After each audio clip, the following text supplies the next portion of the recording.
Hello, everyone. Welcome back, or welcome for the first time to Agents of AI, your podcast and fun interview series sponsored, or I should say associated with Capto. Capto, for those of you who are unaware, is the creator of custom AI agents for the payments, finance, tax industries, and beyond, as well as legal and logistics. I'll pause there because this is not a commercial effort. But in any case, we're excited to host this program and excited to bring forth interesting insights related to the world of AI and agentic AI. In doing so, we feature thought leaders, friends of ours, clients of ours, and anywhere in between. But we do it in a special and unique way. So if you're just joining for the first time, you'll notice that our guest, who we'll introduce momentarily, is here in an avatar state. So please focus on their insights and their thoughts first, and then we'll reveal their identity and who they are at the end. So please feel free to play a guessing game along the way as well. So enough from me. Let's get the conversation started by introducing today's guest, who is the Payments Podcast Robot. Payments Podcast Robot. Say that 3 times fast. If you wouldn't mind sharing a little bit more about who you are, where you're calling in from. Just a final reminder, don't share your name or where you work. We'll save that for the very end.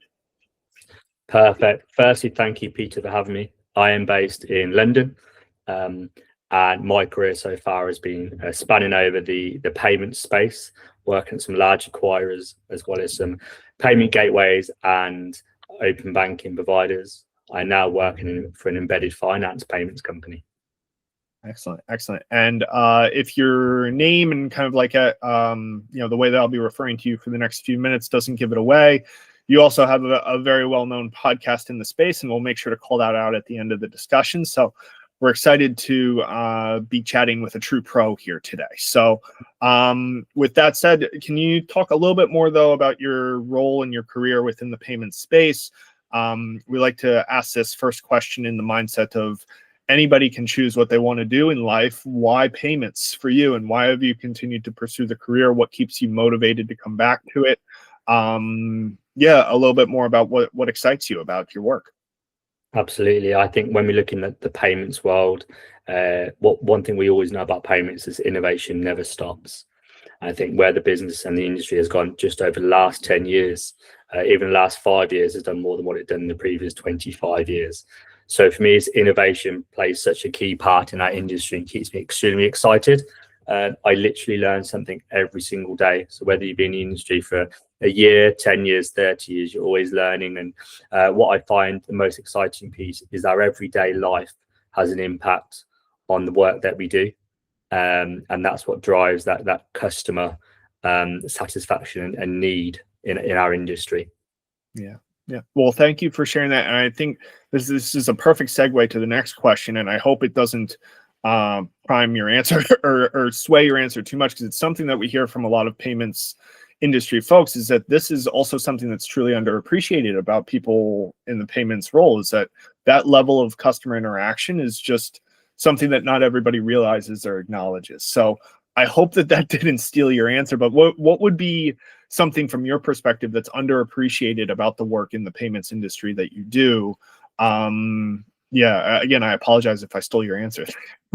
No, I think for me, what's very interesting is, when you say underrated, I think selling is a lot more difficult than what it has ever been in this industry.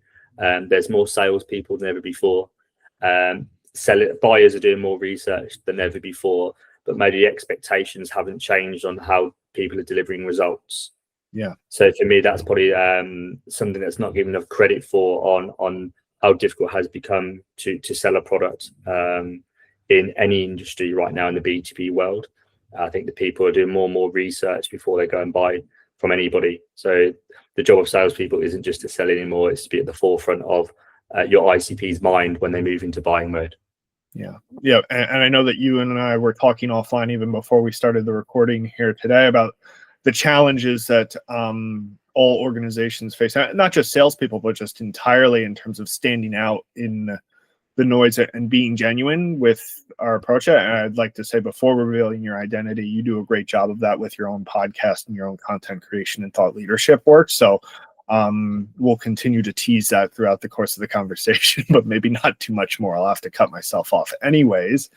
Coming back to what you like most about your role in the innovative portion of it and the changing of it. Obviously, we've had major changes with AI. I'm not using just a cliche and a buzzword here, but we like to get to the bottom of how people started using it personally and the early use cases that they might have actually put into production and kind of the basics of that, and kind of treat that as a combination history lesson, but also motivation for people that might be behind you in the curve of adoption. What comes to mind when you first think of the things that you did with AI and how they started to impact your work in the payment space? Yeah, and firstly, for me, AI, it was a buzzword for a very long time that not enough people actually knew about, and people claimed to be experts in something they weren't necessarily experts in. We are now, I think, at a point in time where there are experts on AI, especially within the payments industry. And work that was maybe taking businesses months and months, if not years and years, is now being able to be done in minutes. And I see this daily, especially a lot of the AI benefits I'm seeing right now are coming to reporting and reconciliation for businesses where they've had finance teams of many FTE that are having to report and reconcile different reports from different providers being done instantly. I think that for me, where definitely I've seen a huge impact in AI for businesses that I'm speaking to, not necessarily the business that I'm working for, that also has been using AI, maybe in payments to route transactions, depending on the decline reason, should they be routed down a certain provider, whereby that had to be manually or API driven before. Now it's not even being decided by a human. Yeah. But it's a great call out. We try to avoid commercial advertisements for Capto here, but it's one of the things that we typically first attacked or in our early client engagements. And I think you're spot on to say, like, that's for many people the low hanging fruit of avoiding those 10-day closes or 5-day closes and getting them down to half the time or even less. And also having those closes happen more frequently too. Many businesses are beholden to a monthly close or a quarterly close, and they're now seeing, reporting being done more so on a daily basis thanks to AI. So, a great call out, and thanks for bringing it to the table. I guess this would segue into our next question, which is futuristic AI use cases or cases that are being worked on today. They might be early stage in their production and are still need some tinkering or vetting in order to get fully accurate and fully working. What are you seeing that could be starting to appear on our feeds and going live in the future? Yeah, I think the biggest piece where I see over the next, and I don't see this as years away, I see this as months away, is businesses trusting AI to have access to more data. I think there's been a huge concern from a lot of businesses, and one of them gets it wrong. Actually, the businesses that succeed the most are trusting AI more than ever before and giving it access to more of their inbound processes to make their life easier. So that's where I see the biggest change here. And the businesses that are using it properly are going to get the benefit from that. We look at the likes of Lovable in the US, right? We look at the relationship they're going to have with more payment providers. We see what Stripe have been doing extremely well. I think if you're working with AI, you need to give it access to do more, and it will happily do it for you. Yeah, I think that's and point on that. When I say do it for you, do it with you is probably more important point to note there. Yeah, and if you don't mind my lack of deep domain expertise like yourselves, but in terms of, are you speaking a little bit more towards the world of agentic commerce and what's coming next, and having the trust to understand that transactions are validated by the actual human in addition to what the agent is? Is that kind of what you're getting at, or that's a separate note, right? I think that's more the B2C and the customer journey, consumer journey, as opposed to what's happened within a business. I think when a consumer makes a card transaction, 99.9% of the time they don't care what happens to the transaction the minute they press submit with their card details, right? AI is doing so much work once that happens with all the businesses in the ecosystem, that 4 or 5 party model. whether that's the gateways, the acquirers, the issuers, or the schemes. And the consumer doesn't really care about that, right? And AI is already being in place there.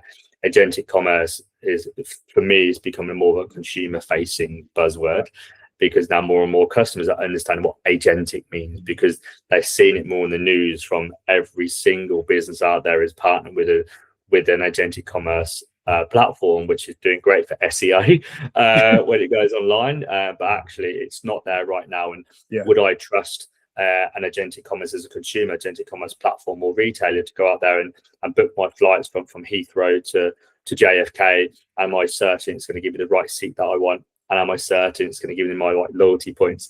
And am I certain it's going to give me the best offer across every single airline, across every single platform? It doesn't have that just yet. But consumers are aware that it's coming, but still it's news that's being thrown around there all the time. Got it. All right. Well, thank you so much for that additional context and sharing the additional insights. As we start to get leading up to the big ending and the big reveal of yourself, one of the things that we do like to leave folks with is advice that you have for peers that aren't as far as along, those non-experts in the space.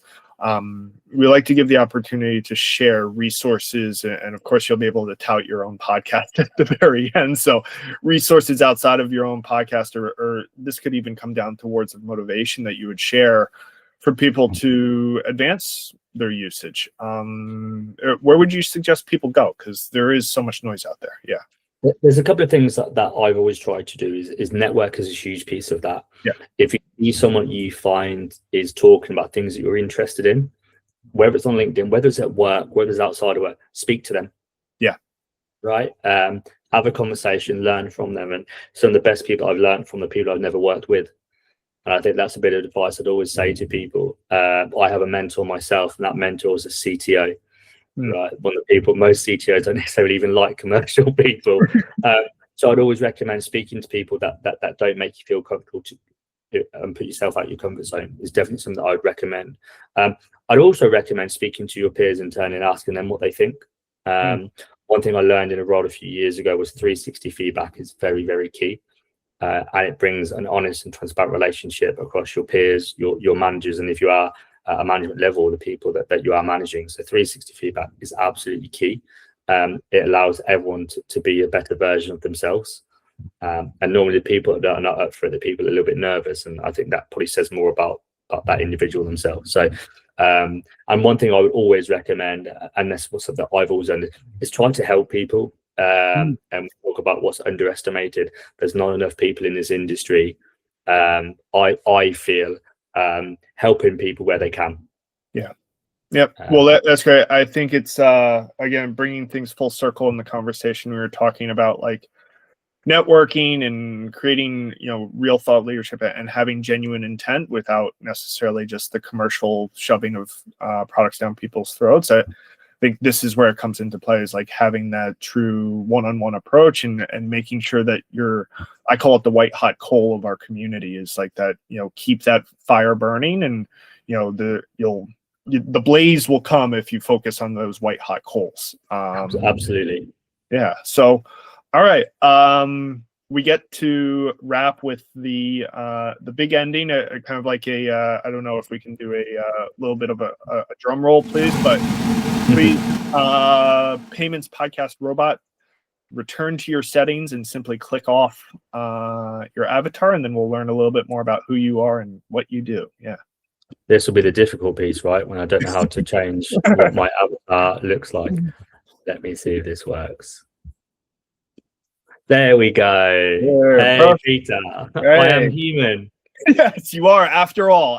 So yeah, we didn't even touch on that pun, because certainly, given the topic of conversation, there's plenty of places we could go with robots. So all right, but moving onwards, we've made it to tradition. I don't say your name, I don't say who you sir have that privilege. Please feel free to share more. Yeah.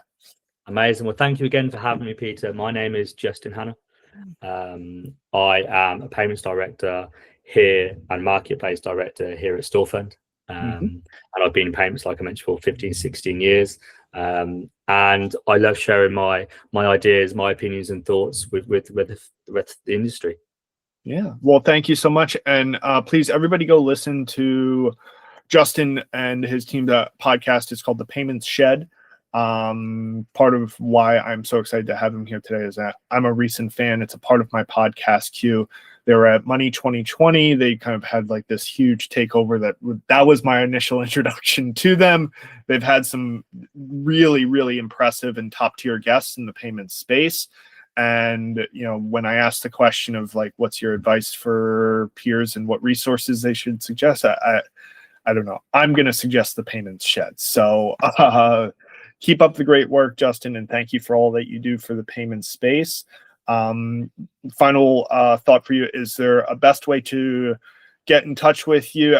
Let's keep that networking momentum going. What's the best way to get in touch with Justin? What's the best way to interact with you? Go ahead. Yeah. Absolutely. I'd be lying if I didn't say it was LinkedIn, right? It's a platform that right now is bringing our industry together every single day. So please do drop me a message, connect, and more than happy to talk careers, talk payments, and share my knowledge with anybody that's willing to hear. Love that. Thank you so much, Justin. We're going to conclude for today.